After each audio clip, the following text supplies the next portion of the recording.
My name is Christina Bennett, and I'm the Communications Director for the Family Institute of Connecticut.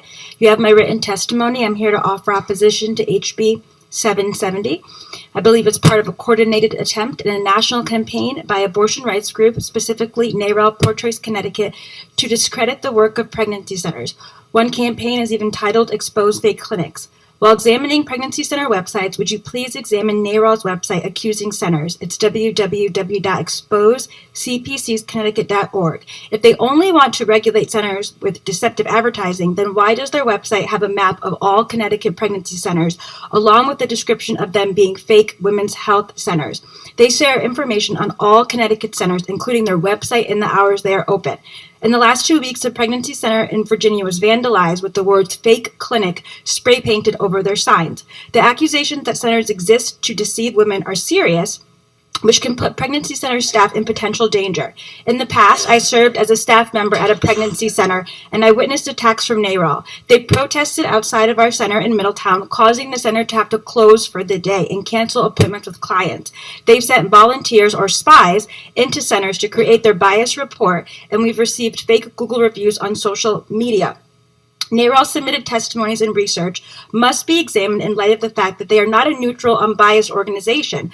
They are an abortion rights group opposed to the core beliefs of pregnancy centers and those with pro-life views. This is evidenced in their statements when they claim pregnancy centers exist to deceive women.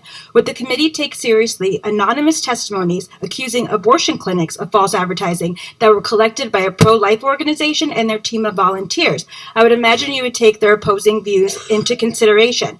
Last year, during a similar hearing for HB 5416, NARAL staff said the words pregnant need help were deceptive. They believe any reproductive health organizations that don't offer abortion or refer are deceptive.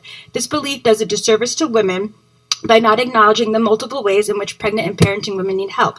My own mother was pressured into scheduling an abortion here in Hartford at Mount Sinai Hospital in 1981. She received no information on other options, though she was visibly upset.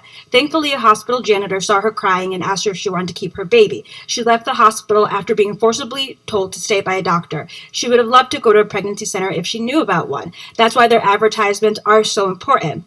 There are no clients who've testified against the centers, no complaints to the Better Business Bureau, Department of Consumer Affairs, social service organizations, though many clients who go to pregnancy centers also visit social service organizations. Because NARAL Pro-Choice Connecticut is championing this bill attacking centers and has submitted research for this testimony, I want to respectfully voice my concern about the fact that Senator Lesser's wife is listed on NARAL's website as a board member. I hope pregnancy centers will have an impartial investigation in light of any elected officials' connections to this organization who is championing this bill. Connecticut is one of the most accessible states for abortion in the entire country. We don't even require parental notification for minors seeking abortions, although parental notification is required for minors seeking tattoos, piercing, and to go tanning. Women in Connecticut have more accessibility to abortion than most of the entire country. What they need is options and support. That's what pregnancy centers offer to them. Please oppose this legislation that unfairly discriminates and targets pregnancy centers. Wow, you covered a lot of ground in 3 minutes. Was it more? Okay, but still really close. Thank you for your testimony. I will assure you that this committee is taking into account all points of view and that we haven't made up our minds on anything yet. That's the whole purpose of the public hearing process. Senator Lesser? Ms. Bennett, thank you, Mr. Chairman.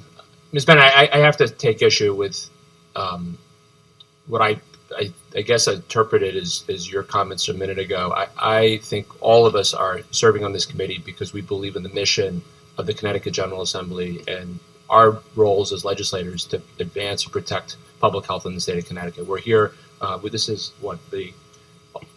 We've been here for over 10 hours in this committee room, serving because we believe in the mission of the state of Connecticut. And you can agree with us or disagree with us. You can attack us and whatnot. But I thought your comments with regard to my wife and her service as a volunteer member of a board unrelated to my service here in this General Assembly, I thought was out of line. And we can talk about this bill, and I'm happy to have a discussion with you about the bill. I'm not sure I understand why you brought up my wife in this hearing tonight. NARAL Pro-Choice Connecticut is championing this bill. You're endorsed by them. In 2015, you won their highest award. I came to your office and talked to you about that when I was working at a pregnancy center, and you said, in quote, "I don't even know why they gave me this award. I work with many organizations." I never knew that your wife was a board member, so I think that it's relevant. It's on NARAL's website, and they're talking about pregnancy centers' websites. They're examining pregnancy centers' websites. I think that's important. I never said that you will rule in a certain way based on that. I'm just bringing up that information in case anyone wants to know that. I think it's relevant. They're championing this bill. They're about to give a bunch of testimonies on behalf of it, and there's a very personal connection you have with the organization, as well as being a recipient of one of their highest awards. And so I want to make sure that pregnancy centers are getting a fair hearing, because I care about people, and I know that you care about people, and I want to make sure there's no political preferences in regards to this bill. Senator Summers? Yes, thank you for your testimony. I just Welcome. wanted to assure you that many times legislators, if they feel personally a conflict, they have an ability to recuse themselves from a vote. We have that in my Senate, where people are voting on energy bills, and some of them work or are affiliated with Eversource. So I am confident that my fellow senator would, if he felt there was a conflict, would make that decision, and that's his decision.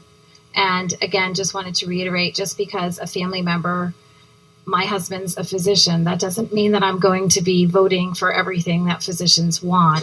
And I would not want anyone to infer that I would, as I'm sure Senator Lesser feels the same way. I don't want to speak for him, but I just wanted to let you know that we do have that ability as legislators if we feel that we are conflicted. And I just wanted to make sure everybody knew that here. And I do think, although for you it was important for you to point out the relationship, it is very difficult as a legislator to have people assume that just because your child or your spouse is involved in something that reflects on you. So I just wanted to let everyone know that there is an ability for legislators, should they feel conflicted, to not vote on something. Thank you. I understand that, and I apologize if I offended. I mean, I brought it up in light of the fact that when I met with Senator Lesser, he said, "I don't know why you think I'm associated with this organization." And then to find that out felt very confusing in light of what he had said. And so, but again, any other questions? Are there any other comments or questions? I want to say that since you were the first to speak to this point, perhaps you didn't understand. I hope it is clear as we go forward. I think the old maxim is treat others as you'd like to be treated yourself. And let us move on. Oh, Representative McCarthy. Thank you, Mr. Chairman. Yes, I just wanted to thank you for the other parts of your testimony and for coming up and speaking to what really you were passionate about. Thank you. Oh, you're welcome. And I do agree. I hope that you guys will treat pregnancy centers as you want to be treated, because that is very important. That's why we're here. Thank you. Totally agree. Thank you.